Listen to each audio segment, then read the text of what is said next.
สวัสดีครับ FC เป็นยังไงครับปังไหมตามต่อสู้พระเอกของเราเลยนะครับงวดนี้ก็เป็นงวดที่9ของเรางวดนี้มันออกไปที่09ตัวเดิมและ2ตัวบนออกไปที่47สูตรที่1และสูตรที่2จะคู่ได้ตัวส่วนสูตรที่3มาแค่0วิธีใช้นะครับเราใช้ละ10บวก2คงที่10คือ4บวก2ก็จะได้6เพิ่มมีตัวได้7ส่วนสูตรที่2เราก็จะใช้หลักหน่วยตรงนี้หลักหน่วยคือ7เพิ่มมีตัวได้8สูตรที่3เราใช้หลักพันมาตั้งเลยนะครับ0และ1งวดนี้ชนไปที่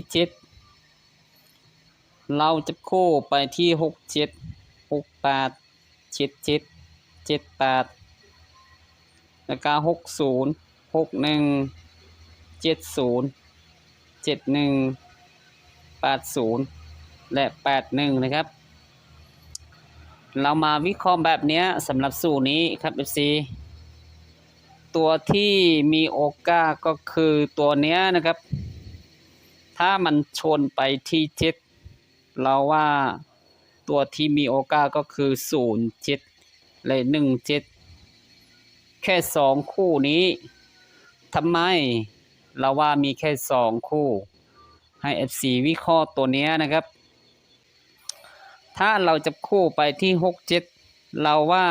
เลขเด่น2ตัวก็คือ6และ7ถ้างั้นแอดว่า67 2สู้นี่จะคู่ไม่ได้ตัวนะครับประกาศไปที่77ก็น่าจะได้นะครับ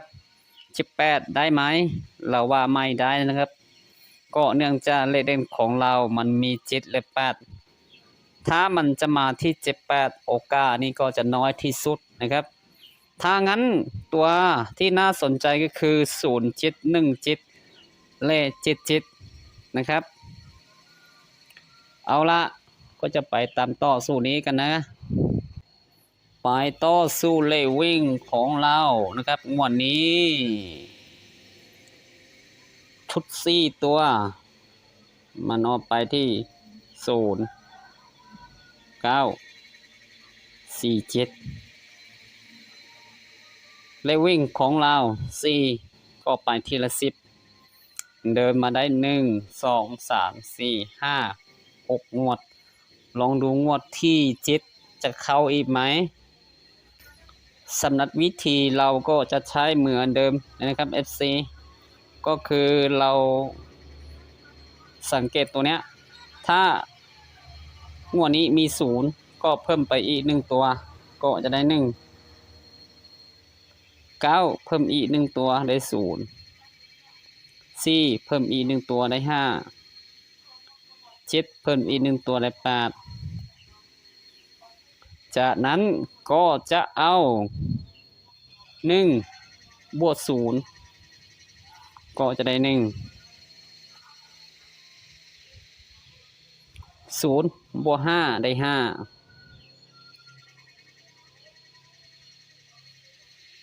5บวก8ได้3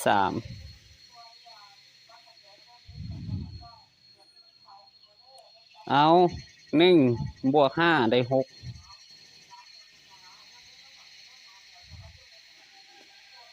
5บวก3ได้8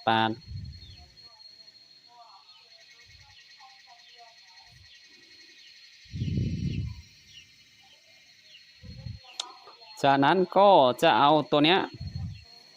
6บวก5ได้1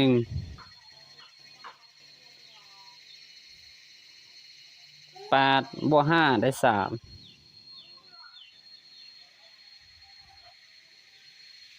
1 บวก 3 ได้ 4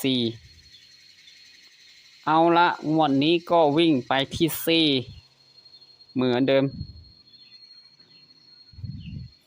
ถ้า FC ชอบก็ลองดูนะครับ จับตาดูให้ดีสำหรับเลขวิ่งสูตรนี้สำหรับชุดจักคู่ เดี๋ยวเราจะเอาแบบนี้ครับ ให้เรามาดูสูตรละหน่วยของเราก็นะครับ FC เราใช้3สูตรงวดนี้ออกไปที่27นะครับงวดนี้เป็นงวดที่3ในละหน่วยก็จะเด่นไปที่ใช่ไหมเดียวนะเราดูกันนะงวดนี้ก็ต้องเป็นงวดใหม่นะงวดใหม่มันออกไปที่7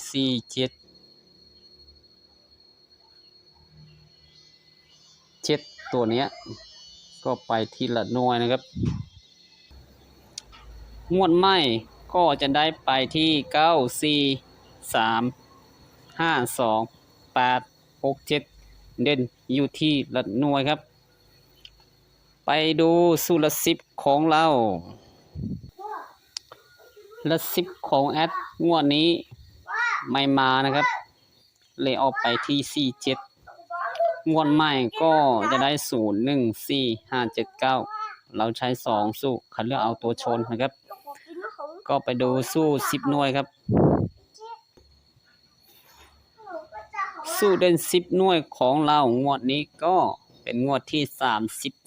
37งวดที่47ของเราไม่มี4เลย7ตัวเลยนะก็เพชรไป2งวดนี้ก็จะได้ตัวเดิมตัว9 9 0 2 3 6ในที่นี้ชุดจักคู่เราจะเอาแบบนี้ครับงวดนี้เราจะใช้ชุดคงที่ครับ FC ชุดคงที่ของเราก็จะมี64ชุดภายใน64ชุดนี้เข้าทุกงวดครับถ้า FC ไม่เชื่อก็ไปย้อนดูได้นะครับชุดคงที่ตรงนี้เป็นชุดใหม่ครับไม่ใช่ชุดเก่าครับ FC ให้ FC เข้าใจแบบนี้นะครับก็คืองวดที่อ้อ227ใช่ไหมก็คือตัวเนี้ยงวดที่อ้อ47ตัวไหนนะ4747เดียวนะเราดูกันนะคือตัวเนี้ยนะครับราคางวดที่อ้อ79นะครับ79มันอ้อ2งวดครับ FC เราก็จะใช้แบบนี้ชุดนี้เป็นชุดตรงๆในเมื่อเรารู้อย่างนี้เราก็จะเอาเลขเด่น10หน่วยก็คือ9023เลข6เลขเด่นในละหน่วย9 4 3 2 5 8 6 7มาคัดเลือกตัวนี้นะครับเลขละ10บน2สู้0 1 4 5 7 9ตัวนี้เป็นตัวสมเทียดูถ้าตัวนี้เข้าโอกาสนี่ก็จะสูงนะครับตัวที่เราชอบมากก็คือสู้เด่น10หน่วย5ตัวนี้และสู้หน่วยบนก็คือ1 2 3 4 5 6 7 8ตัวนี้ภายใน8ตัวนี้แอดว่าต้องมาตัวใดตัวหนึ่งครับเอาละเราก็จะเริ่มตัดตัวนี้ให้เรามองไปที่ในละหน่วย9 4 3 2 5 8 6 7ชุดคงที่ของเรา01ไม่ติด10ก็ไม่ติด04มันติด4นะครับติด4อยู่ในละหน่วยนะครับเราตัดไม่ได้นะครับ40เรามาวิเคราะห์ในละหน่วยมันไม่มี0ถ้างั้นตัวเนี้ยก็จะตัดออก07ได้ไหมได้ครับ07และเรามาดู90236มันก็จะติด2ตัว07ได้นะครับแต่70มันไม่ได้ ก็เนื่องจากในหลักหน่วยของเรามันไม่มีศูนย์นะครับ08ได้80มันไม่ติดในหลักหน่วยคือ0ตัดออกนะครับ09ได้นะครับมันติด9ตัวนี้11ก็ไม่ติด12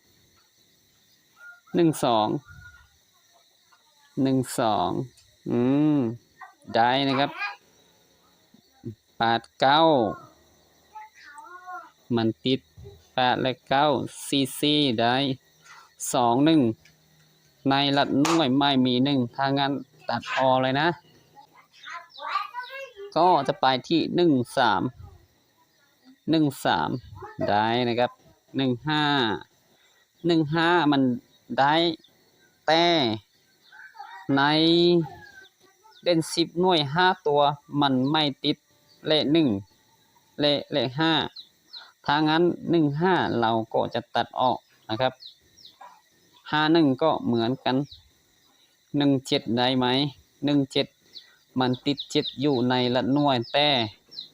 เด่น10หน่วยมันไม่มี1และ7ถ้างั้น17เราก็จะตัดออก71ก็เหมือนกัน98อยู่ในหลักหน่วย10หน่วยก็ติดที่9นะครับตัดไม่ลงนะ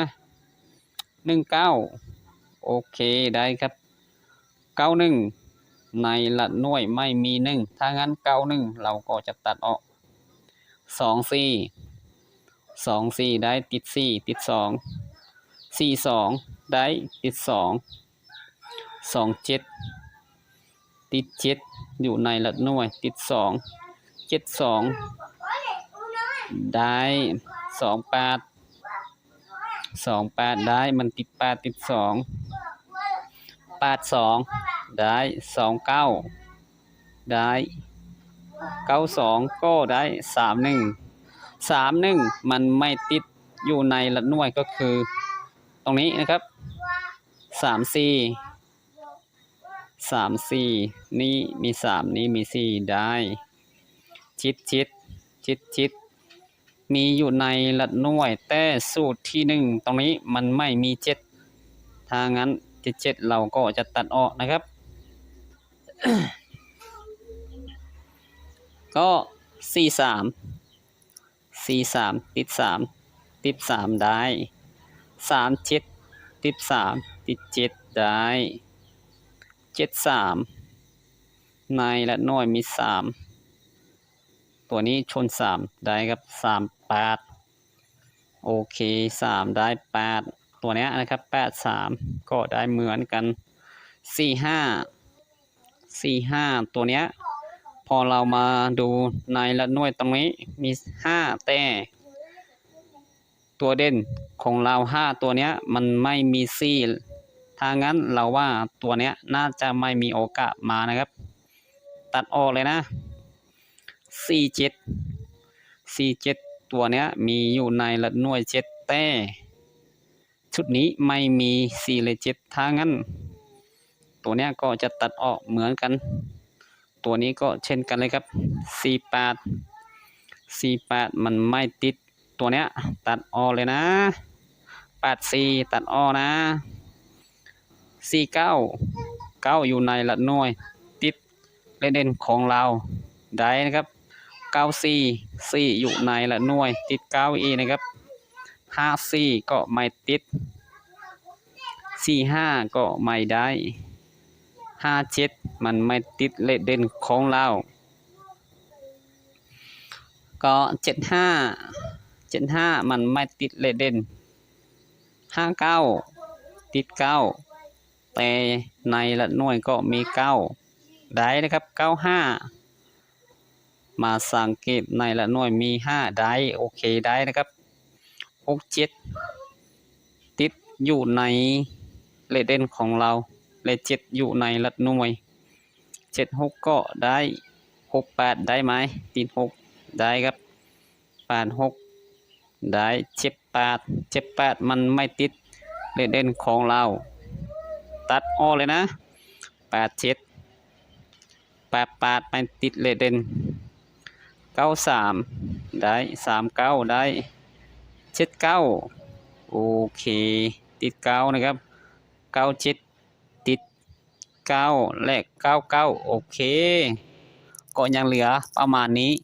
เดี๋ยวก็จะดึงตัวที่ไม่โดนตัดตรงนี้ไปอีกกระดานหนึ่งนะครับครับ FC เราก็ได้ดึงมาตรงนี้นะครับก็คือเราดึงตัวที่ไม่โดนตัดตรงนี้มาตรงนี้นะครับในที่นี้เราก็จะวิเคราะห์แบบนี้ครับก็คือเราจะใช้ละ10บน2สูตรเด่น0 1 4 5 7 9เราจะเอาตัวที่ติด01579ถ้าละ10บน2สูตรของเรายังเดินต่อก็ไปที่04 07 08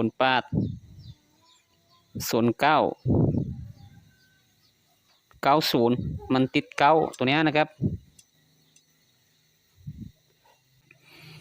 12ในละ10ของเรามี1 89ในละ10ของเราไม่มีนะครับ13มันติด1 98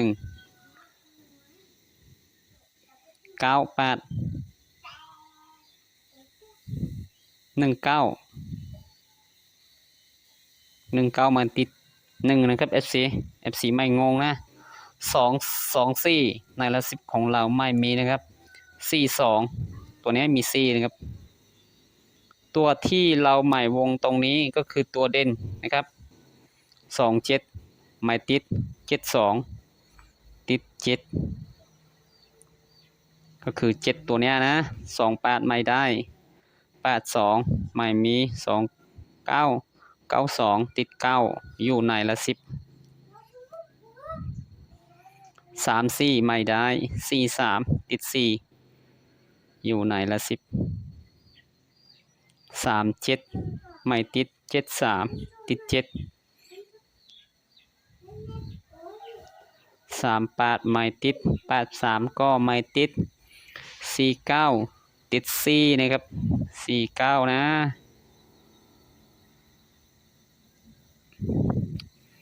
94